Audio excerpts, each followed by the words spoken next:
दोस्तों, आज हम पढ़ रहे हैं कक्षा 8 संस्कृत आमोदनी में 8वां पाठ आदि शंकराचार्य।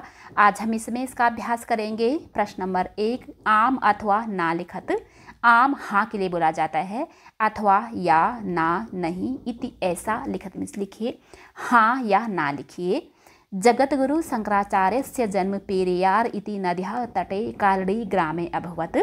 यानी संसार के गुरु शंकराचार्य जी का जन्म पेरियार नामक नदी के तट पर कालड़ी गांव में हुआ। बिल्कुल सही, वो जो है केरल में है। हाँ, आम। सह सहसा नकरेण न गृहीतः। सह वह सहसा अचानक, नकरेण होता है मगरमच्छ के द्वारा, नाम से नहीं, गृहीता पकड़ा गया। वह अचानक मगरमच्छ के द्वारा नहीं पकड़ा गया, गलत, तो ये है ना। अब है सह परिव्राजक है, सह पर्यटन काशीम अगच्छत। वह सन्यासियों के साथ घूमते हुए काशी गए, बिल्कुल सही। हाँ, हालांकि आपकी बुक में काशी यानी वाराणसी का कोई भी जिक्र नहीं है, लेकिन वहाँ पर एक जगह में आया था कि मंडन मिश्र के साथ वहीं पर उनका साक्षात हुआ था। वो जो है काशी में ही हुआ था। तो अपने गुरु गोविंद पादाचार्य के साथ उनकी अनुमति लेकर के वो काशी आए थे। वहाँ पर उन्होंने काफ़ी समय बिताया था। मंडन मिश्रेण सह तस्य शास्त्रार्थः न अभवत। यानी मंडन मिश्र के साथ उनका शास्त्रार्थ नहीं हुआ, बिल्कुल गलत, हुआ था। उन्होंने उस विद्वान को शास्त्रार्थ में हरा दिया था। अधुनापि अस्य शास्त्रार्थस्य चर्चा भवति। आज भी इस शास्त्रार्थ की चर्चा होती है, बिल्कुल सही, तो यह है आम। अब हम करेंगे पूर्ण वाक्येन उत्तरत। पूर्ण वाक्य के द्वारा उत्तर दीजिए। शिव गुरु कहा आसीत। शिव गुरु कौन थे? कहा मिस होता है कौन, आसीत मिस था। शिव गुरु कौन था? शिव गुरु शंकरस्य जनकः एकः शिव भक्ता आसीत। शिव गुरु शंकर के पिता, जनका होता है पिता, और एक शिव भक्त थे। एकः शिव भक्ता आसीत, यानी शिव गुरु शंकर का पिता एक शिव भक्त था। अब है इसमें ख, आचार्यः शंकरः कति मठानां स्थापनाम् अकरोत् नामो लेखम कुरुत। यानी आचार्य शंकर ने कितनी मठों की स्थापना की, उनके नाम का उल्लेख करिए, वर्णन करिए। कति होते हैं कितने, उन्होंने 4 मठों की स्थापना की थी, तो कति की जगह हम लिखेंगे चत्वारः। आचार्यः शंकरः चत्वारा मठानां स्थापनाम् अकरोत्। आचार्य शंकर ने 4 मठों की स्थापना की। पूरब, पश्चिम और उत्तर दक्षिण चारों दिशाओं में 4 मठों की स्थापना की थी। पूरब में जगन्नाथपुरी, जिसे बोला जाता है गोवर्धन मठ। पश्चिम में द्वारिका मठ गुजरात में है। उत्तर में जोशी मठ में है ज्योतिर्मठ, जिसे बोला जाता है बद्रिकाश्रम। और दक्षिण में है कर्नाटका में श्रृंगेरी मठ, श्रृंगेरी शारदा पीठ भी इसे बोला जाता है। अब हम इसको पढ़ते हैं। जगन्नाथपुरी गोवर्धन मठ, यानी कि पूरब में जगन्नाथपुरी उड़ीसा में है गोवर्धन मठ। गुजरातः द्वारिका मठ, गुजरात में द्वारिका मठ। उत्तराखंड ज्योतिर्मठ, उत्तराखंड में ज्योतिर्मठ। कर्नाटक श्रृंगेरी मठाचा, और कर्नाटक में श्रृंगेरी मठ। अब है इसमें गा, बद्रीनाथ कस्मिन् राज्ये अस्ति। बद्रीनाथ कस्मिन होता है किस में, राज्य में, राज्य में। अब इन दोनों का इकट्ठे बनेगा, किस राज्य में, अस्ति मिस है। बद्रीनाथ किस राज्य में है, सब जानते हैं उत्तराखंड में है, तो हम कस्मिन की जगह लिखेंगे उत्तराखंडे। बद्रीनाथ उत्तराखंडे राज्य अस्ति। बद्रीनाथ उत्तराखंड राज्य में है। उत्तराखंडे का अर्थ होता है उत्तराखंड में, राज्य मिस राज्य में। अब इन दोनों का इकट्ठे बनेगा उत्तराखंड राज्य में।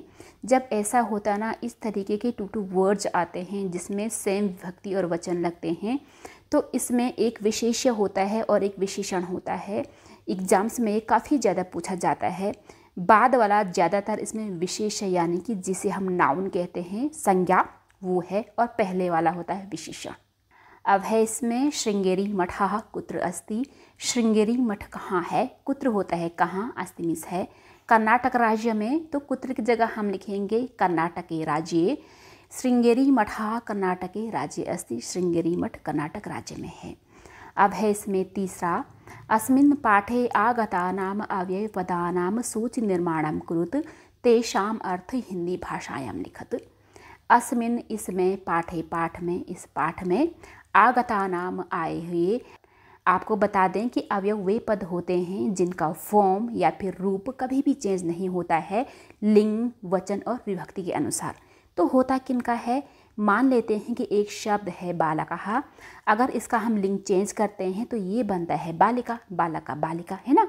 और विभक्ति में प्रथमा में देखिए बालकः बालकौ बालकः।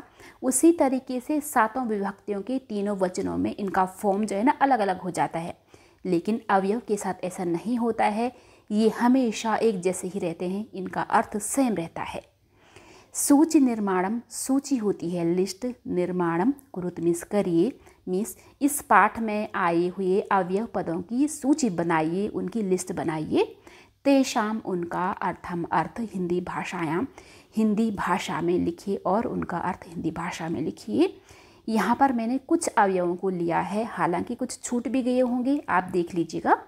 तत्र मिस वहाँ, स्व अपना, सह साथ, एकदा एक बार, एव मिस ही, सहसा मिस अचानक, यावत जब तक, तावत तब तक, यथा जैसे, यद्यपि हालांकि, तथापि फिर भी, यदा मिस जब, चा मिस और, अधुना मिस अब, अनु मिस अनुसार। अब हम करेंगे चौथा, संधि विच्छेदम कृत्वा नामोल्लेखम कृत, यानी संधि विच्छेद करके नाम का उल्लेख करिए। विच्छेद क्या होता है ना, जब एक पद को हम अलग अलग छोटे छोटे उपपदों में लिखते हैं तो उसे बोलते हैं संधि का विच्छेद करना। विच्छेद होता है अलग अलग करना, है ना। और संधि उसका उल्टा होता है, दो या दो से ज़्यादा पदों के मिला करके एक पद बनता है तो उसे बोलते हैं संधि, यानी कि मिलान करना। कृत्वा मिस करके नाम का वर्णन करिए। यहाँ पर हमने इन पदों का संधि में विच्छेद करके उनके नाम का उल्लेख करना है, मीन्स इनमें कौन सी संधि लगी है। जैसे स्वानुमतिम, यहाँ पर है स्व प्लस अनुमतिम। स्व होता है अपना, अनुमतिम होती आज्ञा, अपनी आज्ञा यानी कि परमिशन। वो जो है अपनी माँ से आज्ञा मांग रहा था। तो यहाँ पर ध्यान से देखिए, मात्राओं में, मात्राओं के अकॉर्डिंग ही यहाँ पर संधि डिसाइड होती है। पहले वाला जो पद है उसमें लास्ट में लगा है आ की मात्रा, और जो दूसरा वाला वर्ड है उसके स्टार्टिंग में लगी है अ की मात्रा, यानी अ प्लस अ का बना है आ, जैसे स्वा। तो क्या होता है ना, जिसमें सेम तरीके के स्वर होते हैं, जैसे अ आ सेम तरीके के हैं, ई सेम तरीके के हैं, उ ये सेम तरीके के हैं। तो इनमें क्या होता है, जब बड़ा वाला आता है इसमें तो उसमें लगती है दीर्घ संधि। अब है इसमें बालको अयम, इसका विच्छेद करने पर बनता है बालकः प्लस अयम। अयम होता है यह। ध्यान दीजिएगा, जो ये पहले वाला पद है उसका लास्ट में है विसर्ग यानी कि आहा, और दूसरे वाले पद का स्टार्टिंग में स्वर है आ। आहा प्लस आ का बना है इसमें ओ, तो इसमें पहले में विसर्ग आया है तो ये है विसर्ग संधि। अब है इसमें यथेच्छसी, यथा प्लस इच्छसी। यथा होती है जैसे, इच्छसी इच्छा हो, जैसी तुम्हारी इच्छा है। तो यहाँ पर क्या है, आ की मात्रा, इक की मात्रा, इन दोनों मात्राओं से मिलकर बनी है ए की मात्रा, है ना। तो यहाँ पर क्या है, अ और आ का तो एक सेट है और ई का एक अलग सा सेट होता है, ए और आई का अलग सेट है। तो यहाँ पर क्या है, दो अलग अलग स्वर के सेट से एक अलग ही स्वर बना है, तो वहाँ पर होता है गुण संधि। अब है इसमें लास्ट वर्ड जो है तथापि, तथा प्लस अपि। तथा होता है फिर, अपि मीन्स भी, फिर भी। यहाँ पर मात्राओं पे फोकस करिए। आ की मात्रा, ओ की मात्रा, इन दोनों को मिला करके बना है यहाँ पर आ की मात्रा तथा में, देखिए।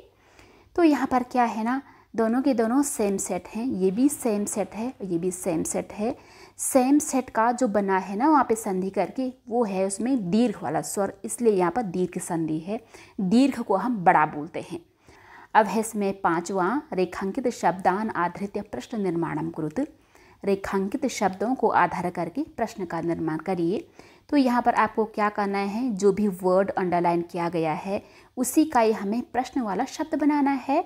आपको एक बात ध्यान रखना है, इस शब्द में जो भी विभक्ति और वचन लगेगा, इसका जो भी प्रश्नवाचक शब्द बनेगा उसमें सेम विभक्ति और वचन लगेगा। जैसे मातरम मिस, माता को दृष्टवा देख करके, शंकर ने अवदत्त बोला।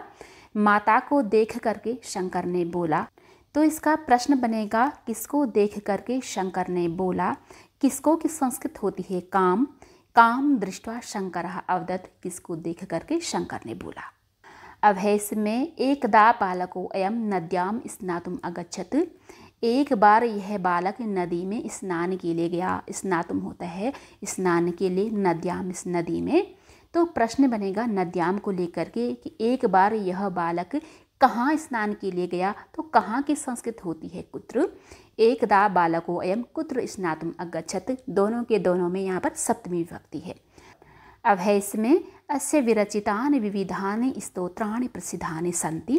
अस्य इसके विरचितानि लिखे गए विविधानि अनेकों, स्तोत्राणि होता है स्तुति गीत प्रार्थना गीत, प्रसिद्धानि प्रसिद्ध सन्ति मीन्स हैं।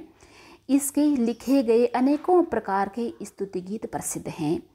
यहाँ पर प्रश्न बनेगा स्तोत्राणि को लेकर के। स्तोत्राणि होता है स्तुति गीत, अर्थात इसके रचे गए अनेकों क्या प्रसिद्ध हैं, क्योंकि स्तोत्राणि जो है ना बहुवचन में है प्रथमा के, उसी तरीके से यहाँ पर प्रश्न में आएगा कौन कौन, कहो का बहुवचन में कानि। अस्य विरचितानि विविधानि कानि प्रसिद्धानि सन्ति, इसके रचे गए अनेकों क्या प्रसिद्ध हैं। द्वात्रिंशे एव वयसि सः नश्वर शरीरम अत्यजत। द्वात्रिंशे, द्वा मिस दो, त्रिंशे मिस 30 में, 30 और 2 कितने होते हैं 32 यानी कि 32, 32 में, एव मिस ही वयसी उम्र में, 32 की ही उम्र में, सा उसने नाश होने वाले शरीर को त्याग दिया। यहाँ पर प्रश्न बनेगा द्वात्रिंशे यानी कि 32 को लेकर के कि 32 यानी कि कितने, तो कितने की संस्कृत होती है कति। कति एव वयसि सः नश्वर शरीरम अत्यजत, यानी कितने उम्र में उन्होंने नश्वर शरीर का त्याग किया। दोस्तों यहाँ पर है छोटी सी एक्टिविटी, आप करके सीखें। नीचे दिए गए क्रियापदों में इसमें जोड़कर उनसे भूतकालिक वाक्य बनाइए। यहाँ पर क्या है ना, ये क्रियापद दिए गए हैं, क्रियापद को हम वर्ब बोलते हैं। इनमें हमें इसमें लगाना है और जब इनमें इसमें लग जाएगा तो जो इनका अर्थ निकलेगा वो देगा हमें भूतकालिक वाक्य का सेंस। यहाँ पर जितने भी क्रियापद हैं वो सब के सब लट लकार यानी कि प्रेजेंट टेंस में है। जैसे करोति का अर्थ होता है करता है, पठति पढ़ता है, लालयति लालन पालन करता है, क्रीडति खेलता है, निवसति रहता है। अब हम इनको बनाएंगे इसमें लगा करके भूतकाल में। जैसे पितामह योगासनम करोति, इसमें पितामह दादाजी के लिए बोला जाता है, योगासनम है ना, योगा करोति इसमें करते थे, दादाजी योगासन क्या करते थे। तो अब उसी तरीके से हम बनाएंगे पठति का यानी कि पढ़ता था, रवि पठति इसमें रवि पढ़ता था, लालयति लालन पालन करता था, माता शंकरम लालयति इसमें माता शंकर का पालन पोषण करती थी, क्रीडति खेलता है तो इसका बनेगा कि खेलता था, शंकरः कंदुकेन क्रीडति इसमें शंकर बॉल से खेलता था, निवसति मिस रहता है, निवसति इसमें रहता था, सह मात्रा सह निवसति इसमें वह माता के साथ रहता था। ध्यान दीजिएगा जो ये मात्रा है ऐसा लग रहा है कि हिंदी का वर्ड है। मात्रा क्या होते हैं ना, इस तरीके से ए आई ई वाली मात्राएं है ना स्वर की, लेकिन ऐसा नहीं है। ये मातृ जो वर्ड है ना माँ के लिए यूज़ किया जाता है, पितृ पिता के लिए, तो ये बनता है तृतीया के एक वचन में जिसका अर्थ होता है से, द्वारा या फिर साथ, मात्रा माता के साथ।